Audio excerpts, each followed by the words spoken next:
Hey, what's up, guys? Are you tired of constantly replacing your gis and rash guards because they're getting worn out too quickly? Well, fear not, my fellow BJJ enthusiasts, because today I'm going to teach you how to properly care for your gear in just 60 seconds. First things first, always make sure to follow the washing instructions on the label of your gear. Yeah, I know. Who reads labels, am I right? But trust me on this, it's important. Otherwise, you'll end up with a mini version of your gi or rash guard after it goes through the wash. And after spending that much money on it, you don't want that to happen. Next, avoid using fabric softeners or bleach. Unless you want to look like a tie-dye ninja, of course, that is the route you'll go. But if you want to get the funk out, just add a cup of vinegar to the rinse cycle and you'll be good to go. When it comes to drying, air drying is your best bet.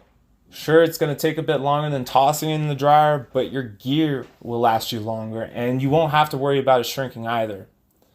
Other than that, guys, it's pretty simple to take care of your gi. So follow these simple tips and your gis and rash guards will last you a lot longer than your average BJJ match. Until next time, keep it up, keep rolling.